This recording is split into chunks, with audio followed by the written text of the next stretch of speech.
Okay, good morning. Good morning, sir.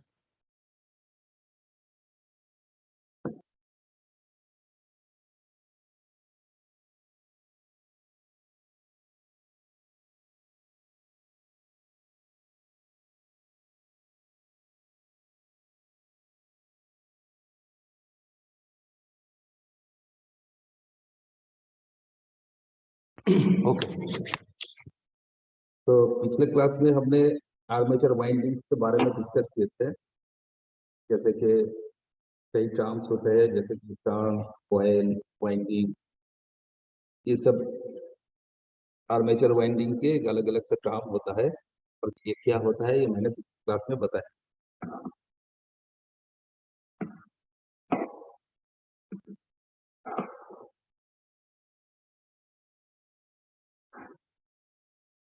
तो आज हम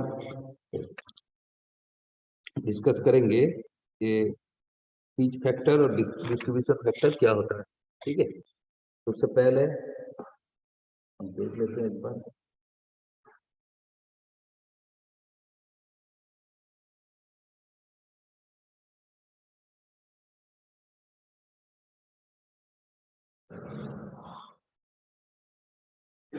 ये सिंगल टर्न कॉइल।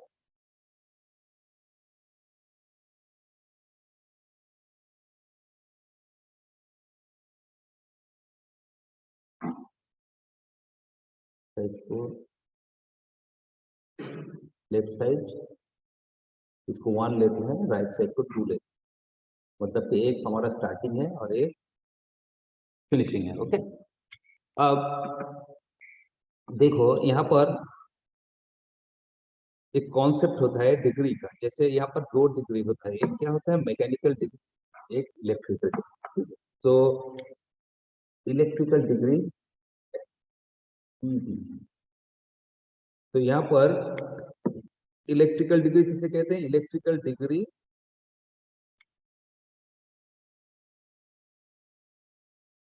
एक एंगुलर मेजरमेंट होता है।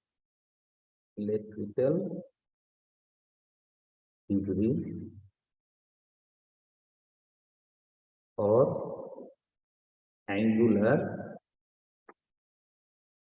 Major of angular measure in height, measure in height. And mechanical degree क्या होता है?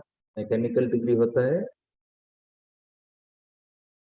तो क्या कहते हैं, थीटा एम डी कहते हैं, mechanical degree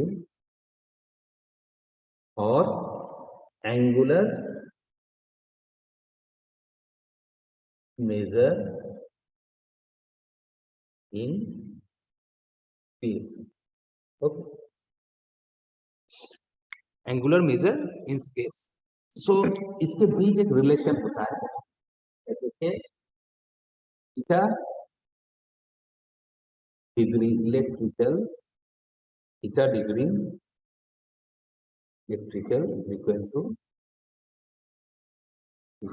P by 2 P by 2 to क्या मैकेनिकल। तो याद रखना, तो electrical degree is equal to P by 2 into mechanical. तो यहाँ पर P क्या होता है? P हम जानते हैं number of P, number of poles. अब देखो हम जानते हैं कि हमारे यहाँ पर पोल होता है, नंबर ऑफ जो पोल, नंबर ऑफ होता है। सो यहाँ पर एक टर्म आता है पोल। तो पोल पिच क्या किसे कहते हैं? पोल पिच एक्चुअली दो एडजेसेंट पोल के बीच का जो डिस्टेंस है, एंगुलर डिस्टेंस है, तो हम क्या कहते हैं? पोल। मतलब कि ये हमारा एक आर्मेचर, ठीक है। तो यहाँ पर एक पोल होता है, यहाँ पर एक पोल होता है, यहाँ पर एक पोल होता है। मान लो कि ये हमारा 2 पोल है, ठीक है। हमारा क्या है? 2। तो एक साइड नॉर्थ रहता है, एक साइड साउथ रहता है। अगर अगर 4 पोल होगा तो यहाँ पर भी और एक पोल आ जाएगा। तो नॉर्थ साउथ। अब क्या होगा, ये नॉर्थ हो जाएगा। तो दो एडजेसेंट पोल, ये 4 पोल के लिए है, लेकिन 2 पोल के लिए क्या होगा, 2 पोल के लिए एक नॉर्थ होगा एक साउथ होगा, ठीक है। तो बेसिकली दो एडजेसेंट पोल के बीच का जो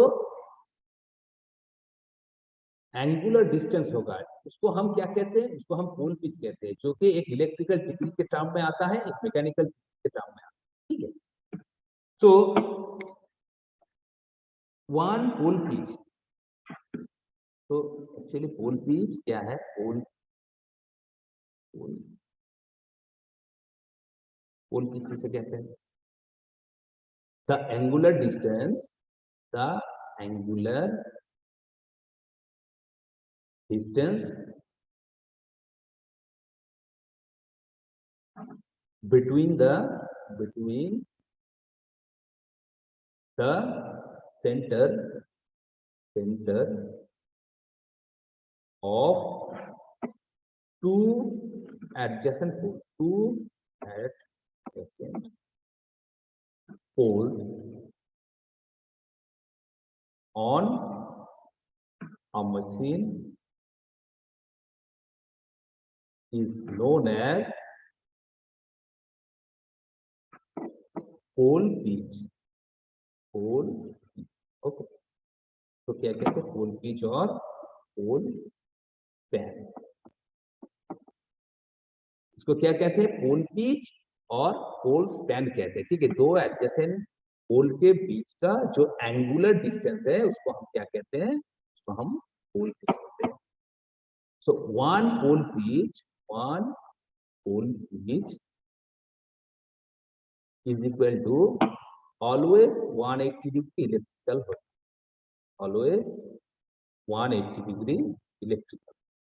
मतलब एक पोल पिच का जो इलेक्ट्रिकल डिग्री होता है वो हमेशा फिक्स रहता है, 180 रहता है, चाहे मैकेनिकल डिग्री कुछ भी हो जाए, ठीक है। और 360 degree mechanical divided by number of, okay, number of poles. अब देखो, मान लो कि यहाँ पर दो पोल है, सो 2 पोल है, एक इधर है एक इधर है। अब बताओ तो कि एंगुलर मेजर इन स्पेस में अगर हम मेजर करते हैं तो दोनों पोल के बीच का जो डिस्टेंस है, एंगुलर डिस्टेंस है, कितना है 2 पोल के लिए, देखो मैकेनिकल डिग्री कितना होगा, यहाँ पर 180 डिग्री है कि नहीं, 180 साफ साफ दिख रहा है, एक इधर एन है, इधर अपोजिट साइड एस है, तो यहाँ पर 180 डिग्री।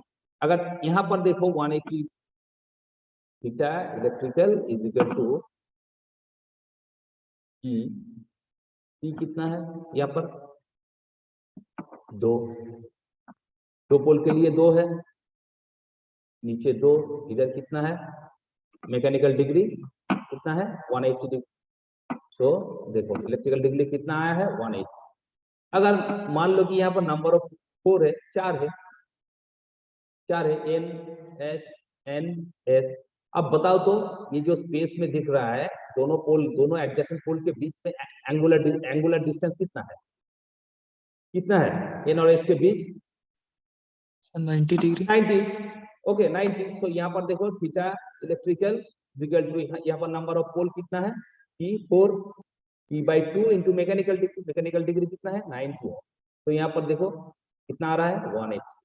सो मैकेनिकल डिग्री, यहाँ पर नंबर ऑफ पोल अगर 6 होगा 8 होगा कुछ भी हो सकता है, तो उसके हिसाब से मैकेनिकल डिग्री जो भी हो, इलेक्ट्रिकल डिग्री हमेशा 180 डिग्री वोल्टेज जो होता है 180 डिग्री रहता है, ओके, ये बात याद रखना है। और ये जो फॉर्मूला बनता है electrical degree equal to P/2 into mechanical, formula तो याद रखना, ठीक है। सो इसको हम वन पोल पिच कहते हैं, दो एडजेसेंट पोल के बीच का जो इलेक्ट्रिकल डिस्टेंस है उसको हम अगर वो डिस्टेंस 180 डिग्री होगा तो उसको हम पोल, ठीक है। मतलब कि एक पोल पिच मतलब 180 डिग्री इलेक्ट्रिकल होता है, ओके। अब देखो इसको हम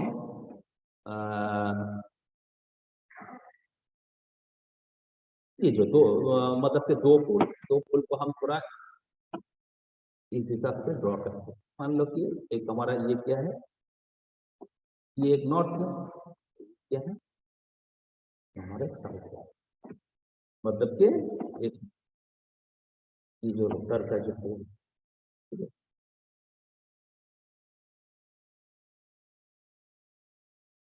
मतलब कि मान लो कि पोल हमारा यहाँ पर दो, इधर नॉर्थ है, इधर, तो इसको हमने इस तरह से ड्रॉ किया, एक नॉर्थ एक साउथ, ओके, एक नॉर्थ एक साउथ। अब ये जो हमारा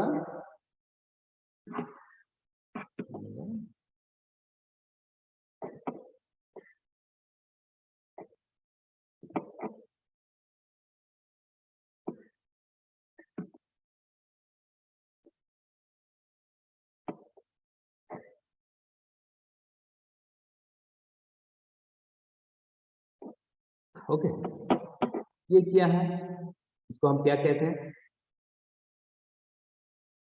इसको हम क्या कहते हैं, जो पोल के बीच का जो एंगुलर डिस्टेंस है, पोल पिच है कि नहीं, इसका एंगल कितना होगा, कितना डिग्री इलेक्ट्रिकल होगा, सर 180। 180 degree, okay. अब यहाँ पर देखो, हमने ये एक single turn coil, single turn, मान लो कि ये एक सिंगल टर्न कॉइल है, एक कॉइल है, तो एक कॉइल का दो साइड्स होता है, एक इधर एक इधर, दो साइड्स होता है, मतलब दो कंडक्टर होता है। सो एक कॉइल का एक कंडक्टर एक पोल के अंदर रहता है,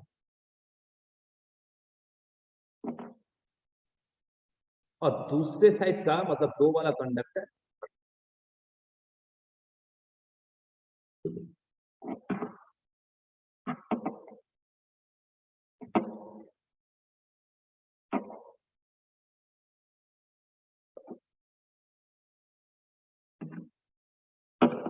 कॉइल साइड 1 है, कॉइल साइड 2, ठीक है, एक coil.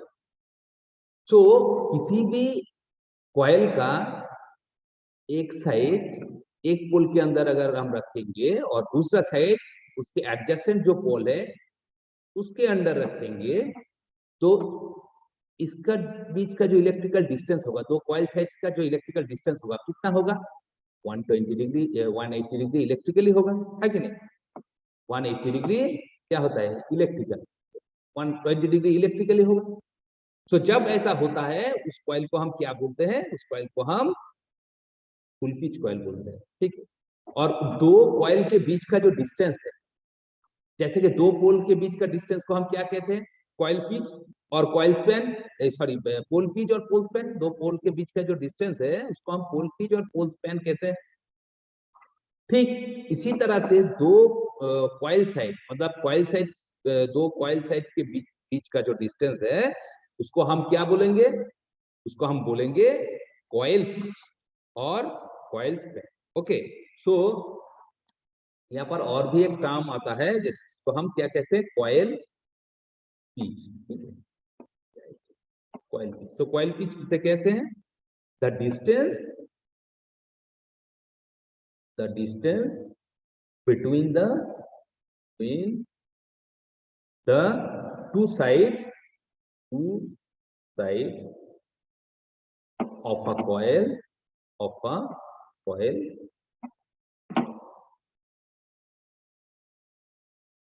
is called the coil pitch, और कॉइल स्पैन, ठीक है। जैसे कि दो पोल, दो एडजेसेंट पोल के बीच का जो डिस्टेंस है उसको हम पोल पिच कहते हैं और पोल स्पैन कहते हैं। ठीक उसी तरह से किसी भी कॉइल का दो साइड के बीच जो डिस्टेंस है, ठीक है, मतलब 1 और 2, दो साइड के बीच का जो डिस्टेंस है उसको हम क्या कहेंगे, इसको हम कॉइल पिच कहेंगे, ठीक है, कॉइल पिच कहेंगे। आप यहाँ पर देखो, अगर कॉइल पिच पोल पिच के बराबर होगा, देखो इस डायग्राम में हमने क्या दिखाया, जो पोल पिच है और हमारा कॉइल पिच है, देखो 180 दोनों ही सेम है, ठीक है, मतलब कॉइल साइड इस पोल के अंदर है, इस कॉइल साइड साउथ पोल के अंदर है, तो इसको हम क्या कहते हैं, इसको हम कहते हैं full pitch coil.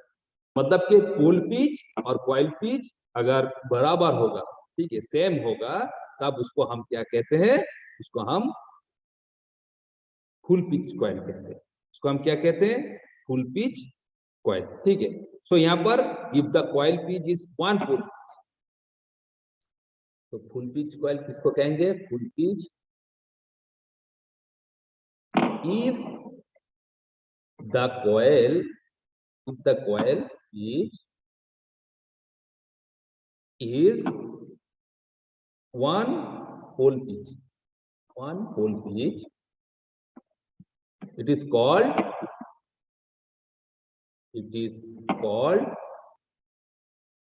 the full pitch coil. Full pitch coil, okay. सो अगर पोल पिच और कॉइल पिच हमारा सेम होगा, उस कॉइल को हम क्या कहते हैं, फुल पिच कॉइल। लेकिन मान लो कि अब हमारा जो कॉइल है, मान लो कि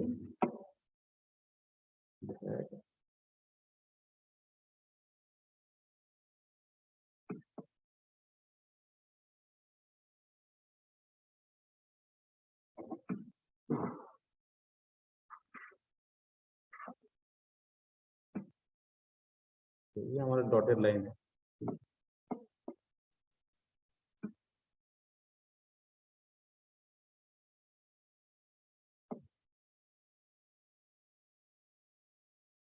डॉटेड लाइन। मान लो कि हम कॉइल को यहाँ इस तरह से प्लेस, ठीक है, ये क्या है, ये तो हमारा कॉइल पिच है, तो कॉइल के बीच का जो डिस्टेंस है कॉइल पिच है, ठीक है। ये क्या है, ये कॉइल पिच, कॉइल पिच। अब बताओ तो इस कॉइल के लिए या फिर इस टर्न के लिए कॉइल पिच और फुल पिच क्या सेम है? नो सर, सेम नहीं है। देखो यहाँ पर क्या हो रहा है, यहाँ पर जो हमारा ये जो दो साइड है, स्पैन, कॉइल के बीच का जो स्पैन है, span is reduced by an angle. So इस एंगल को मान लो कि ये जो हमारा एंगल है, ना एंगल कम हो रहा है, उसको हम अल्फा ले लेते हैं, तो हम अल्फा ले लेते हैं, ठीक है। ये क्या है, ये अल्फा है, ठीक है। सो यहाँ पर span of the coil is reduced by an angle alpha electrical, ठीक है, अल्फा इलेक्ट्रिकल, ये इलेक्ट्रिकल डिग्री है। हम यहाँ पर जो भी सब कर रहे हैं सब इलेक्ट्रिकल डिग्री में ही कर रहे हैं, ठीक है, कर रहे हैं। सो इसके बीच का स्पैन अब कितना होगा, कॉइल बीच अब कितना होगा, 180 डिग्री माइनस अल्फा, है कि नहीं, 180 डिग्री माइनस अल्फा, ये इलेक्ट्रिकल, ठीक है, ये क्या है, इलेक्ट्रिकल डिग्री में। सो ऐसा अगर होगा, मतलब कॉइल पिच अगर पोल पिच से कम होता है, तो उस कॉइल को हम क्या कहते हैं, उस कॉइल को हम कहते हैं शॉर्ट पिच कॉइल और fractional pitch coil, okay. So short pitch coil, तो शॉर्ट पिच कॉइल किसे कहते हैं, if the coil size or coil pitch is less than 1 pole pitch, the coil is called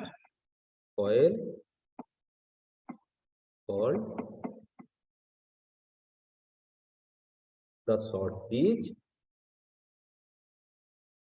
और फ्रैक्शनल पिच, को हम fractional pitch coil भी बोलते हैं, ठीक है, फ्रैक्शनल पिच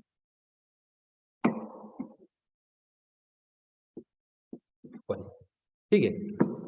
सो किसी भी कॉइल का जो कॉइल पिच होता है, वो अगर फुल से कम होता है, तो उसको हम क्या कहते हैं, उसको हम शॉर्ट पिच कॉइल और फ्रैक्शनल पिच कॉइल कहते हैं, ठीक है। सो हमने यहाँ पर क्या क्या टर्म देखा, एक इलेक्ट्रिकल डिग्री किसे कहते हैं देखा, मैकेनिकल डिग्री किसे कहते हैं देखा, relation between electrical degree and mechanical degree वो भी हमने देख लिया। यहाँ पर पोल पिच हमने देखा, पोल पिच किसे कहते हैं, और पोल पिच हमेशा 180 डिग्री, इलेक्ट्रिकल डिग्री में 180 होता है, ठीक है, ये बात को याद रखना। अच्छा, पोल पिच के बाद हमने देखा कॉइल पिच, कॉइल पिच के बाद हमने देखा फुल पिच कॉइल और शॉर्ट पिच कॉइल, ठीक है। तो इन सारे टर्म को अच्छी तरह से याद रखना चाहिए, ठीक है। तो अब हमारा जो टॉपिक है जैसे कि पिच फैक्टर, ठीक है, और कॉइल स्पैन फैक्टर से कहते हैं, वेरी वेरी इंपॉर्टेंट टॉपिक है। तो देखते हैं, चलो।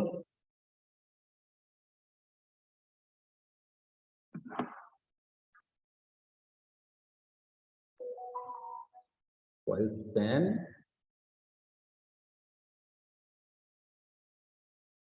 फैक्टर और पिच,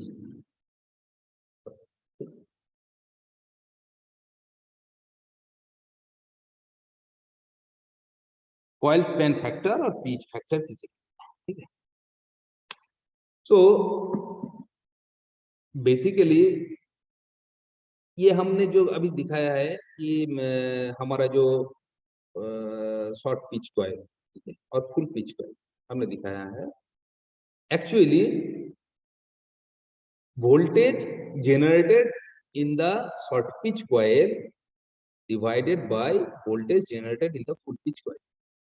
मतलब शॉर्ट पिच कॉइल में जो वोल्टेज जनरेट हो रहा है, अगर मान लो कि हमने आर्मेचर में शॉर्ट पिच कॉइल को यूज किया, तब एक वोल्टेज जनरेट होगा। अगर वहां पर हम फुल पिच कॉइल को लगाएंगे तो एक वोल्टेज जनरेट होगा, दोनों में तो वोल्टेज सेम नहीं होगा। सो शॉर्ट पिच कॉइल के वोल्टेज और फुल पिच कॉइल के वोल्टेज जो जनरेट होगा उसका जो रेशियो होता है उसको ही हम कॉइल स्पैन फैक्टर और कॉइल पिच फैक्टर, उसको हम पिच फैक्टर कहते हैं, ठीक है। सो अब हम देखते हैं, तो इसको ही देखो, ये हमारे ये क्या है, ये है फुल पिच कॉइल, ठीक है। पहले फुल पिच कॉइल के लिए देखो, ये फुल पिच कॉइल है, ओके। अब फुल पिच कॉइल में दो साइड्स, एक कॉइल साइड 1, कॉइल साइड 2। अब कॉइल साइड 1 में भी वोल्टेज जनरेट होगा, कॉइल साइड 2 में भी वोल्टेज जनरेट होगा, है कि नहीं। और ये जो वोल्टेज जनरेट होगा, अगर ये यहाँ पर देखो फुल पिच कॉइल है, फुल पिच कॉइल के लिए जो वोल्टेज जनरेट होता है वो सेम फेज में ही रहता है, वो क्या है, सेम फेज में ही रहता है। सो यहाँ पर कॉइल साइड 1 के लिए मान लो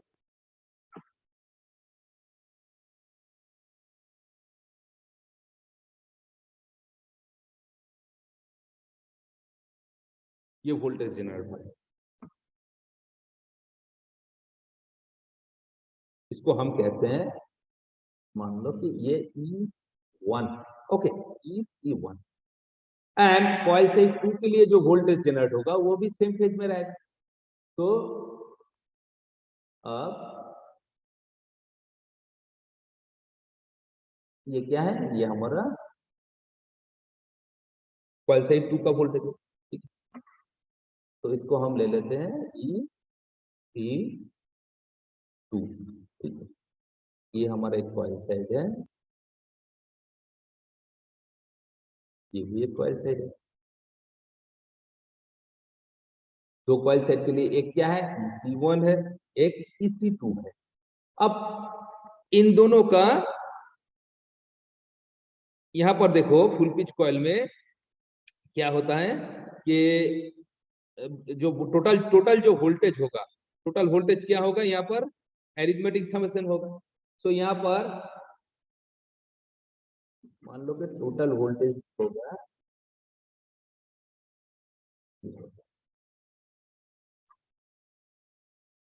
ये क्या है, इसको हम EC लेते हैं, EC, ठीक है, EC। मतलब कि EC क्या है, यहाँ पर EC है रिजल्टेंट कॉइल वोल्टेज। तो ये हमारा कॉइल, टोटल कॉइल का वोल्टेज, कॉइल साइड 1 का वोल्टेज EC1, कॉइल साइड में जो वोल्टेज जनरेट हुआ है EC2, और EC क्या है, EC है इन दोनों का रिजल्ट, ठीक है, मतलब तो पूरा कॉइल वोल्टेज। अब देखो हम यहाँ पर लिख सकते हैं EC is equal to EC1 plus EC2, ये एरिथमेटिक समेशन होगा। क्यों? क्योंकि सेम फेज में ही है। देखो ये दोनों वोल्टेज सेम फेज में ही है, इससे इसका एरिथमेटिक समेशन होता है। ठीक है, अब EC1 और EC2 है, ये सेम फेज में है और इन दोनों का मैग्नीट्यूड भी सेम, दोनों का मैग्नीट्यूड भी सेम है। सो यहाँ पर हम कह सकते हैं EC1 is equal to EC2, तो मॉड ले लेते हैं, EC2 इज इक्वल टू, मान लो कि E1 है।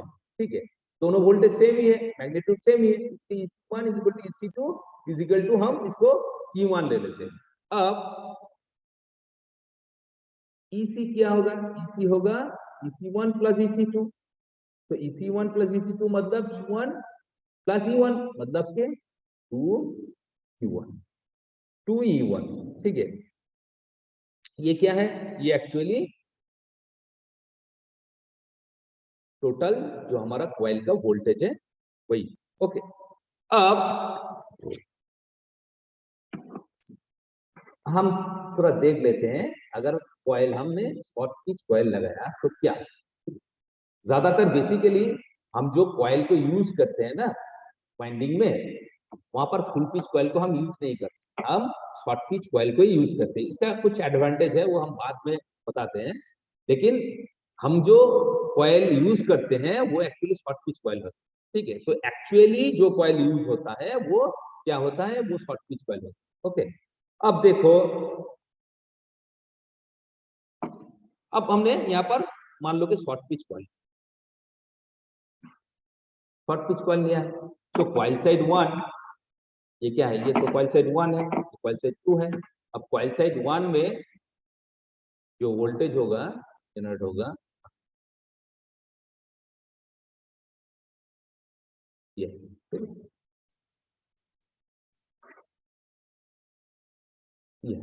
ये क्या है? कॉइल साइड 1 का वोल्टेज, मतलब के EC1। अब कॉइल साइड 2 का जो वोल्टेज है, कॉइल साइड 2 का वोल्टेज देखो, फुल पिच कॉइल अगर होता तो कॉइल साइड 2 का वोल्टेज इनके साथ फेज में ही होता, जैसे कि हमने अपने पिछले केस में दिखाया है। ठीक है, ऐसा होता, लेकिन यहाँ पर क्या है? यहाँ पर तो सेम फेज में नहीं है। देखो कॉइल साइड 2 तो शॉर्ट है, कॉइल साइड 2 यहाँ पर शॉर्ट है by an angle alpha degree. Okay, so अब यहाँ पर कॉइल साइड 2 में जो वोल्टेज जनरेट होगा कुछ डायरेक्शन, ओके, इस डायरेक्शन। तो मान लो ये क्या है? ये हमारा EC2 है, और कितना एंगल शॉर्ट हो रहा है? Alpha, alpha angle short. अब इन दोनों का जो रिजल्टेंट वोल्टेज होगा, ठीक है, जो टोटल जो वोल्टेज होगा उसका रिजल्टेंट होगा। तो यहाँ पर ये क्या है? ये एक्चुअली का रिजल्टेंट है।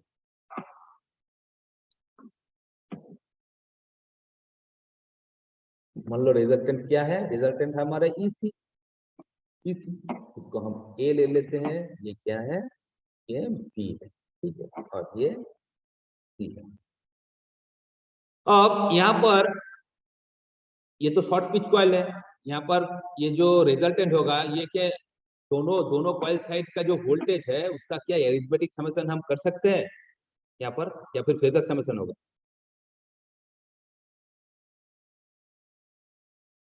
अब तो ये दोनों सेम फेज में नहीं है, तो इसका वोल्टेज को हम अरिथमेटिक समेशन करके रिजल्टेंट वोल्टेज को नहीं निकाल सकते हैं। इसके लिए अब हमें इसका फेजर समेशन लेना। ओके, इन दोनों जो वोल्टेज है इनका फेजर समेशन ही ये रिजल्टेंट होगा EC। अब यहाँ पर अगर यहाँ पर हम एक मीडियम ले लेते हैं, यहाँ पर मीडियम, और इस एंगल को काट देते हैं, ये 90 डिग्री है। ओके, सो अच्छा बताओ तो, ये जो टोटल एंगल है,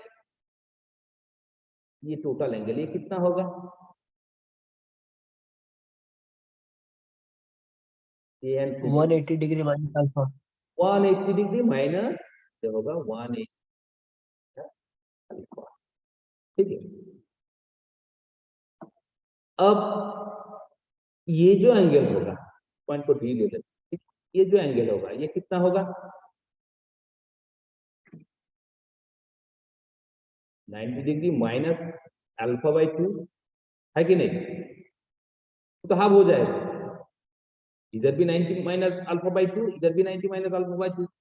ओके, सो ये वाला जो एंगल है और ये वाला जो, इस एंगल का वैल्यू कितना है? मान लो कि इसका एंगल अल्फा बाई 2 आएगा। ठीक है, क्या आएगा? अल्फा बाई 2 कैसे आता है? अच्छा, तीनों किसी भी ट्रायंगल का तीनों एंगल का सम कितना होता है? 180 डिग्री होता है। तो 180 डिग्री यहाँ पर देखो, मान लो कि ये वाला जो एंगल है ये x, तो यहाँ पर क्या होगा? x प्लस इस एंगल का वैल्यू कितना है? 90 डिग्री है। 90 प्लस ये एंगल जो है ये कितना है? 90 माइनस अल्फा बाई 2। ओके, सो यहाँ पर x का वैल्यू कितना आएगा? इधर 120, इधर 120 कैंसिल हो जाएगा, x का वैल्यू कितना आ रहा है? देखो अल्फा बाई। तो ये जो हमारा एंगल आएगा, ये दोनों एंगल, इस एंगल का वैल्यू कितना आएगा? Alpha by 2। ओके, अब यहां पर EC1 मतलब कि ये जो EC है, EC इन दोनों फेजर सम, तो फेजर सम ये बात याद रखना, फुल पिच कॉइल के लिए हमने एरिथमेटिक समेशन लिया है, लेकिन यहाँ पर दोनों कॉइल साइड सेम फेज में नहीं है, जो वोल्टेज जनरेट हो रहा है सेम फेज में नहीं है, अल्फा डिग्री इन दोनों के बीच का एंगल जो है अल्फा है। तो यहाँ पर हमें टोटल वोल्टेज, कॉइल का जो वोल्टेज जो मिलेगा वो इन दोनों का फेजर समेशन मिलेगा, ये बात याद रखें। ठीक है, मतलब फुल शॉर्ट पिच कॉइल के लिए हम फेजर सम लेंगे, फुल पिच कॉइल के लिए हम एरिथमेटिक सम लेंगे। ठीक है, तो यहाँ पर क्या है कि actually phasor sum of EC1 and EC2 is EC। EC क्या है?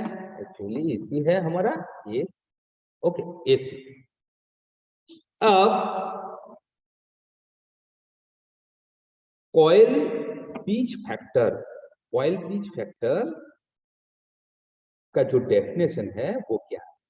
सो कॉइल पिच फैक्टर को हम KC से डिनोट करते हैं, K तो फिर ठीक है, ये क्या है? ये हमारा कॉइल स्पैन फैक्टर। ठीक है, और इसको हम pitch factor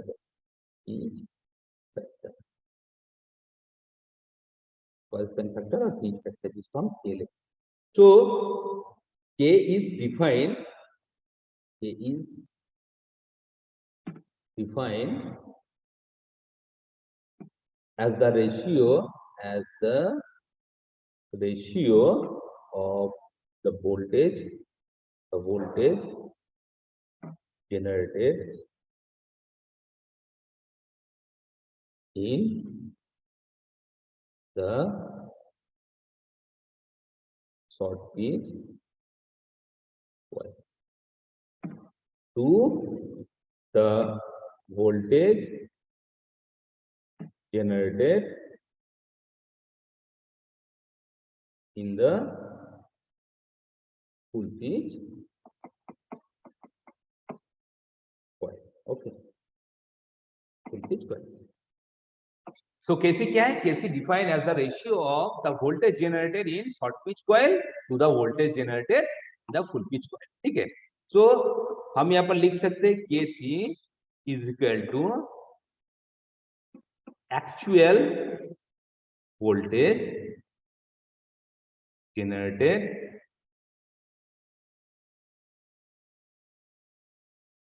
in the coil divided by voltage generated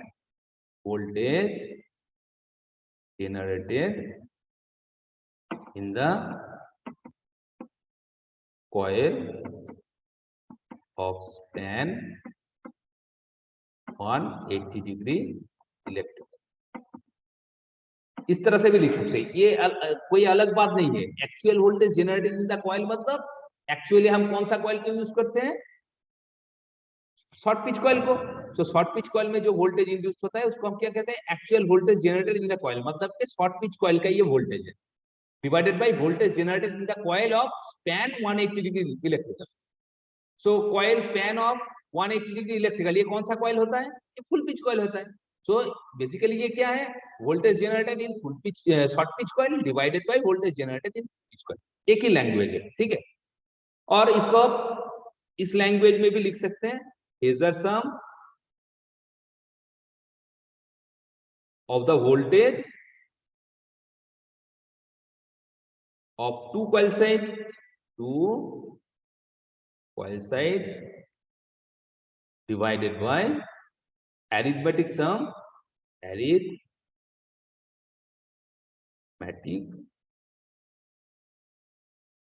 of the voltage of two coil sides. Phasor sum of the voltage of two coil sides divided by arithmetic sum of the voltage of two coil sides. इस language में भी हम लिख सकते हैं, ये same है। देखो ऊपर का क्या है, phasor sum of the voltage of two coil side, मतलब voltage generated in full pitch short pitch coil. हमने देखा इसको, तो हम फिर शॉर्ट पिच कॉइल के लिए तो हमने फेजर सम ही किया है, ये देखो ये वाला। एंड नीचे क्या है, arithmetic sum of the voltage of two coil side, ये क्या है, actually voltage generated in the full pitch coil.